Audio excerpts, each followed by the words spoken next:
morning, sir. Good morning, friends.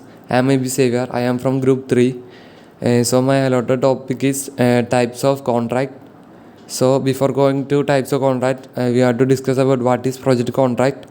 So, project contract means it's a legal agreement that outlines the terms and conditions of a project. It is specifies in this project contract. It is specifies the scope, timeline, budget, deliverables, and as well as the roles and responsibilities of each party involved. So, it serves these project contracts serve as a formal agreement that ensures that all the parties involved in the project are on the same page. So next we are going to discuss about the types of contracts. So mainly there are three types of contracts such as fixed price contract, cost reimbursable contract, and time and material contract. So the first type of contract, fixed price contract. This contract is also known as lump sum contract. Here the buyer and seller will agree on a fixed price for the project. The seller often accepts a high level of risk in this type of contract. So the buyer will be in least risk category since the price of the seller agreed to be fixed. With this type of contract, seller may try to cut the scope to deliver the projects on time and within budget. If the project is finished on time with the desirable quality, the project will be over for that contract. So however, if the project is delayed and there are cost overruns, then the seller will absorb all the extra costs. So under this fixed price contract, there are various types of contracts such as fixed price incentive fee, FPIF, fixed price award fee, FPAF, and the last one fixed price economic price adjustment, FPEPA.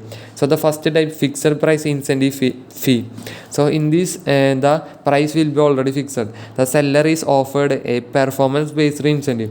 The incentive can be dependent upon one or more project metrics such as performance, cost or time, etc. And the second one, fixed price award fee. Here, if the performance of the seller exceeds the expectation of the buyer, an additional amount, that is a 10% of the total price, will be paid to the seller. And the last one, fixed price economic price adjustment. So here the fixed price can be redetermined depending upon the market pricing rate. Guys, next we are going to discuss about the second type of contract, which is known as cost reimbursable contract. This cost reimbursable contract is also known as cost dispersable contract. So this here in this contract, the project scope project scope is uncertain, or the project is in the high risk. So here the buyer pays all the cost. So the buyer is the one who bears all the risk. Under a cost reimbursable contract, under this contract, the seller works for the fixed time period and raises a bill after finishing the work. A fee that represents the profits for the contract. The fee may be dependent on the selected project performance or other matrices. So here a major drawback for this type of contract is that if the seller can raise an unlimited or unknown amount, with the buyer is compelled to pay. So this is why mainly these cost reimbursable contracts are rarely used. So under this cost reimbursable contract, there are various types of contracts such as cost plus fee contract, or also known as cost plus percentage of cost. And the second one is cost plus fixed fee. Third one is cost plus incentive fee, and the last one is cost plus award fee. So the first one, cost plus fee or cost plus percentage of cost contract. Here the seller will get the total cost they incurred during the project plus a percentage of fee over cost. So this will always beneficial to the for the seller. On the second type, cost plus fixed fee, here the seller is paid a fixed amount that is agreed upon before the work starts. The cost incurred on the project is reimbursed on the top of this regardless of project performance. And the third one is cost plus incentive fee. Here the performance based incentive fee will be paid to the seller over and above the actual cost they have incurred on the project. With this type of contract, the incentive is a motivating factor for the seller to meet or exceed the project's performance matrices. And the last type of cost reimbursable contract is that cost plus award fee. So here the seller will get a bonus amount, the award fee plus the actual cost incurred on the project. This type of contract is very similar to a CPIF contract. CPIF contract, before we say that cost plus incentive contract.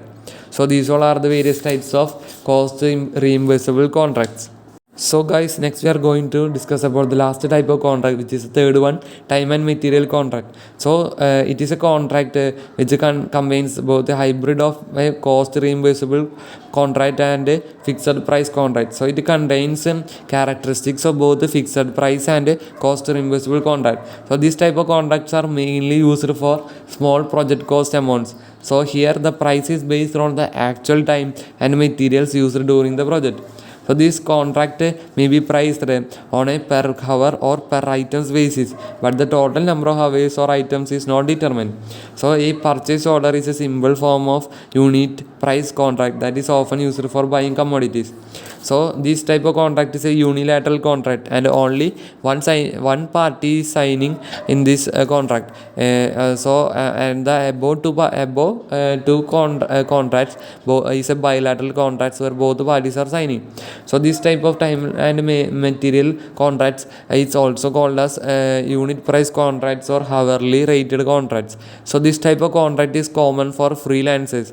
One of the main advantage of this type of contract is that the seller makes money for every hour spent working on the project. So friends, it's time to wind up our section. So in this we discussed about the types of contract, what is project contract, the various type of contract and their subcontracts. Under these three types of contract there are various types of contract we discussed here. So that's all friends. Thank you. Have a nice day.